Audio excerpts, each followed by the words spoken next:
Welcome to Classic Conversation. My name is Fresh. We here to bring you conversation, barbershop conversation. Not about gossiping, not about being PC. Really just here to bridge the gap. We all millennials, but we got a little age group. So me, my boy, 10 years younger. So we just trying to kind of bridge the gap between older millennials and the younger. Really just here to talk about current events, sports, music, anything that's interesting, anything that's a point of conversation today. I got my boy Vic. Yeah, what's good? My name is Vic. We here just to talk about everything that you hear in the barbershop, all the talk you hear on the street. We just gonna elaborate on all of it. We got a guest here today. We gonna have guests multiple times on the show. Sometimes maybe just me and Fresh. But majority of the time, really, I'm 26 years old. He's a little bit older than me. I'm not gonna put him out here like that. You feel me? But yeah, we just really like bridging the gap between the seasoned and the almost seasoned, I guess you could say. But yeah, our guest we got here, he does a lot of amazing things. You can introduce yourself though. All right. What's up, y'all? How y'all doing? It's Butter, creator of Front Runners Los Angeles. Thank you guys for having me. Don't forget some of the older things, Block Party too. Host of Block Party LA, co-creator of Rock, WROK, We Raise Our Kids. A multitude of things. Like I shoot a lot of shots, so something gonna go in. Gotcha. I heard you participate in Black Men Don't Cheat. Black Men Don't Black Cheat. Men Don't Cheat. Oh yeah, Can't forget about that. Black Men Do Not that's a Cheat. beautiful hashtag. Yeah. FBM, Faithful Black Men, all right? I'm with that. I'm with that. shit. We out here, ladies. 2019. The movement is Find the Queen 2019. all Find the right? Queen 2019. Find the Queen 29. I like that slogan. That's a good one. That's a good one. So I mean, what were some things you think Fresh this week that caught your eye? Really, just in the media or just word of mouth or anything like that. Kind of the thing that I've been stuck on lately is Fyre Festival. Okay. Yep. Both of them, the Netflix documentary and the Hulu documentary. Okay. Yeah. Netflix one, most people seen. It's really about where they went wrong with the festival. Talks a little bit about some of the charges that were brought against Billy, Right. Billy McFarland, I think his name. But the Hulu one was more about the charges, the dollar amounts, and the individuals that he defrauded to get that money. So that one kind of concentrated more on the numbers and the dollar signs, whereas the other one was just kind of propaganda about the festival. Right. And then you had brought up an interesting point earlier about one being propaganda because it was made by the company who actually ran the social media marketing for them. So it's kind of like them trying to do PR for their own selves. Yep, Fuck Jerry. Fuck Jerry was the company that did their marketing. Uh-huh. So obviously in the civil suit that they got, they were named as defendants as well. Right. So on a PR level, they're trying to distance themselves from the Fyre Festival and say that they were just doing what they were told to do.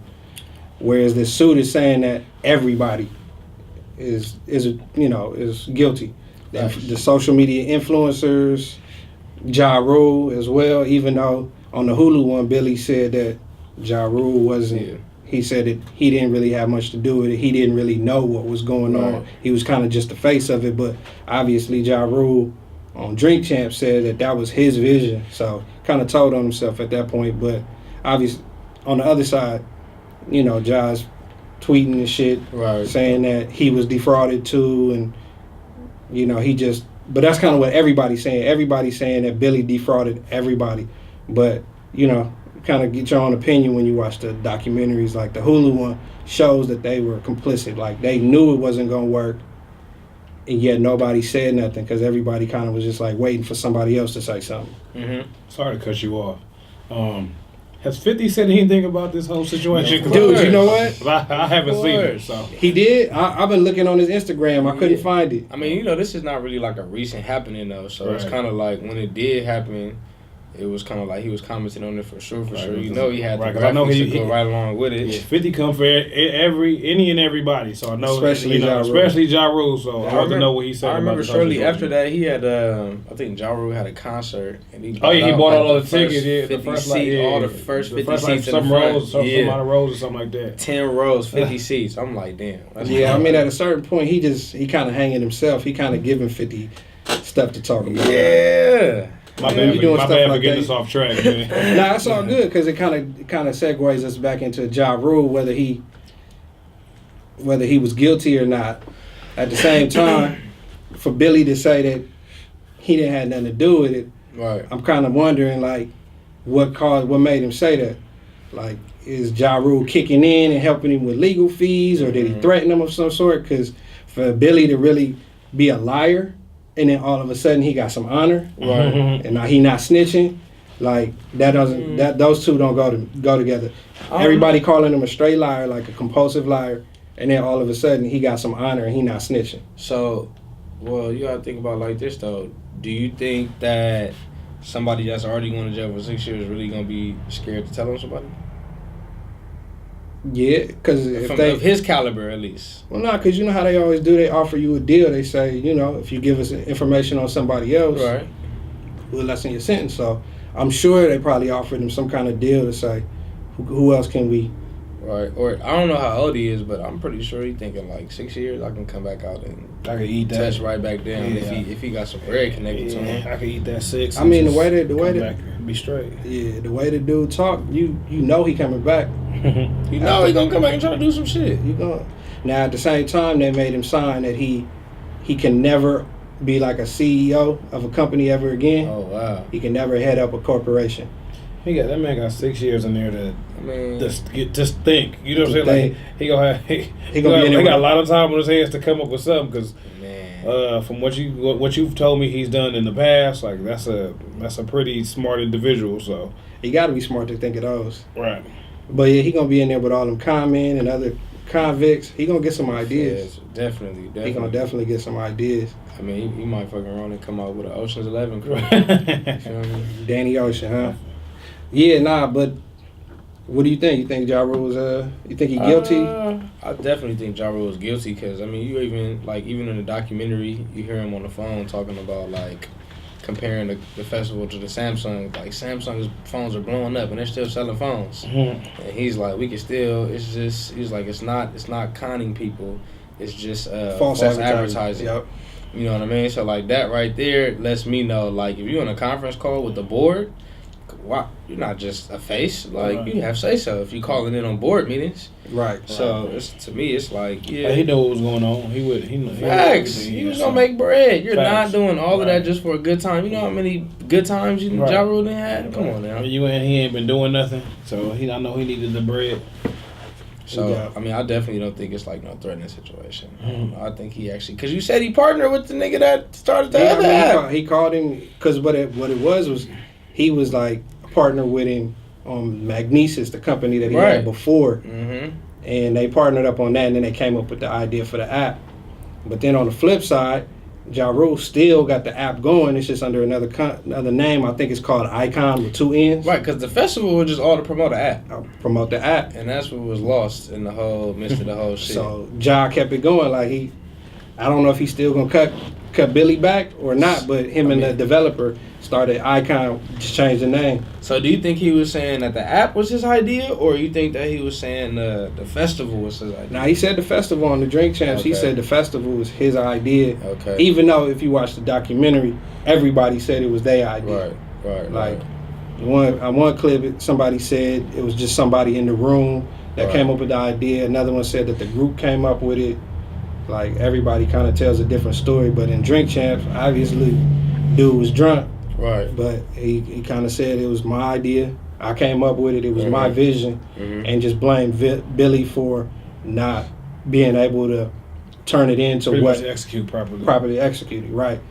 So that kind of sounds complicit. That kind of sounds like you was with it. Mhm. You just entrusted him to do X, Y, and Z, and he didn't do it right. So okay, so I have a sidebar question for both of y'all. So Ja Rule had like a hot streak putting out all these classics, like all his music videos. I'm talking about like as far as like on the charts and stuff like that. Yeah. And I was like in 4th grade. I think 50 Cent dropped Get Rich or Die Trying. So it's like for me looking at Ja Rule, I couldn't even sit through a Ja Rule interview because it's just like, my nigga, like my vision of you is 50 Cent like rolling over you. You feel me? So it's like even shit like that. I don't know, from a consumer standpoint, do you think people really would take Ja Rule seriously on a large market scale? Me personally, no. For one, I've never been a Ja Rule fan. Okay. You know, so like that whole, what was that? 2001, 2. But let's say from like 2001, like 2006. Mm-hmm. You know, Murder Inc. had a cool run. I wasn't the biggest fan of it.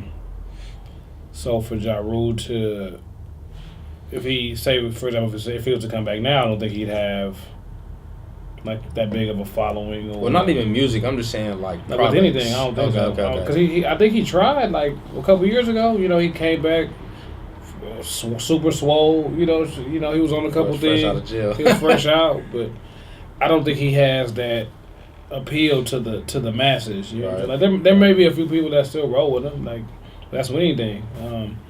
But as far as like to the masses, no, I don't think he has it. I don't think it's just a certain select group of white people. Like not even all of them, obviously, but I think he got a couple in his pocket. But obviously, if he buying up the first 50, it ain't everybody. And it definitely ain't a whole lot of black people, especially not out for this. But you know how they think these days, like they think good PR is, bad any PR is good PR, right? And so he might even be sitting back, kind of laughing that he trending again, off of a failure, but trending. So you never know. That's crazy because you might think he popping right now. That's crazy because with the way social media is, that those former, let's call them former stars, when they do get a little bit of attention now, it's crazy how that can kind of take them to a level like within themselves to where they think they still got it. You know what I'm saying? Like Right. Like no, you don't. You know what I'm saying? Like, I mean, it's like shit. You see all the millions and shit at a certain time. It's like, I think it's hard for people to really accept. Well, not I think, but it's more than likely hard for niggas to accept. Like you're not him. You're not that. Yeah, like perfect example. Like Soulja Boy. You know what I'm saying? He on his little run right now. I don't think he getting paid off any of it, but he got a little social media fame. But I'll argue that, but. I mean, I don't think from a consumer perspective, I think he is getting paid off of it because it's like his number one market is. Well, he did a show last night. So I seen it on somebody's Instagram. He was performing somewhere. Yeah. So I guess he got a check for that. And yeah, I mean, he signed a little new deal. I'm not even sure like the transparency of the deal, but I mean, he signed a deal with L.A. Reid, and then recently? I didn't know that. Like last week he signed.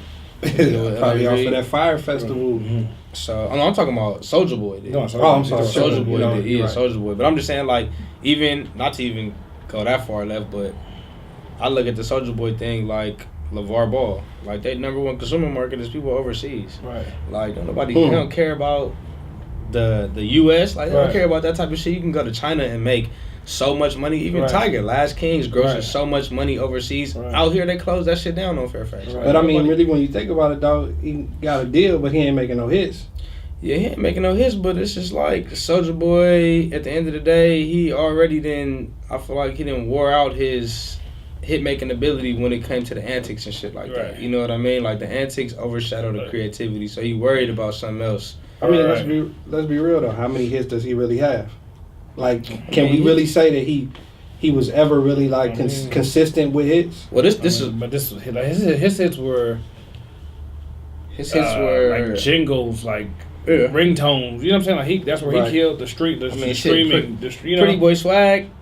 Every college party I ever have been to, they play that shit. Only two that I could think of was obviously the first one, the Superman shit. Of course, Pretty Boy Swag. Kiss Me Through the Phone or some shit. I mean, he had some. He made that nigga is a co-producer on Versace. On Versace. Like I literally what's that shit called? Vine. When Vine came out, I used to follow Soulja Boy on there. when I was in college, and that nigga, I watched the nigga make the Versace beat, like playing with the little Versace ad-libs, just punching that shit in. Him and Zay told me. So I'm like, I mean, he make money on the back end. I mean, I don't think obviously, he's super crazy. Obviously. But, you know, who knows? Who knows these days? I mean, you saw the clip from him on the show with DJ Academics, and Yeah, hell yeah. what you think of that? Like, that whole, how they were really kind of ostracizing him for being an entrepreneur, trying to step out there on I that. think Academics is a buster. He's a clown. That dude is a clown. Yeah, I think he's a buster for sure. So I don't know. I'm not into downing any person that looks like myself when it comes to business. You know what I'm saying? I like, of course, I'm not about to go for no scheme, no scam, you feel me? But at the same time, it's like, if the man is telling you that he made X amount of money, even if you want to flex and say he made this amount of money, why do you need to take his phone and put it in the screen? If Gucci man tell you he made 50 million, you're not going to grab that nigga phone and take it to the screen. So that's why I'm be like, you're a But buster. I'm just saying, like, the thing that kind of made me look at it differently was out the gate. They was on his head, like, right out the gate. Like, it was kind of clear that they was sent, like, their mission was to hate on him. And then when she asked him, like, how do you, I can't understand how you can ask somebody why you got so many businesses, like, that's a bad thing. Talking about a girl? Yeah, when she's like, why you got so many businesses? Like, how does that come out your mouth as a negative? Right. Like, why don't you? And that was a good comeback. Yeah, That was a hella good comeback. For sure. I fuck with Soulja Boy because he comfortable on the skin. You know what I'm saying? Yeah. A lot of people are fake comfortable on their skin. And him, he like, I'm cool. It's cool. This is me. That Gucci headband, he wear the same Gucci headband in every interview, and now every cartoon you see is a Gucci headband. His marketing is just like, he got it. It's cool. Like, the shit, he was speaking facts. He's speaking a lot of facts. Though. He's a trendy nigga, and a lot of niggas took his shit. He's the first nigga to ever be on the vlog shit. Fuck the Gary V and all that. Right. Soulja Boy was on the vlogs in fucking Atlanta with 8X t-shirts on.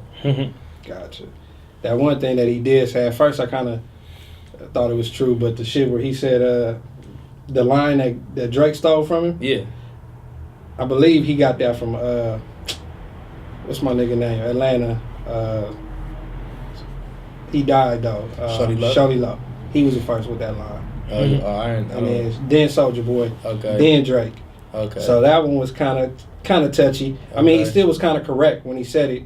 Because obviously, I think Drake probably heard it from Soulja Boy. I'm pretty sure he did. But even Soulja Boy was not the originator of said line. Right, I'm with you. So most of the things I'm A1 with, but some of it he exaggerated a little bit on it. No, I got you. Yeah.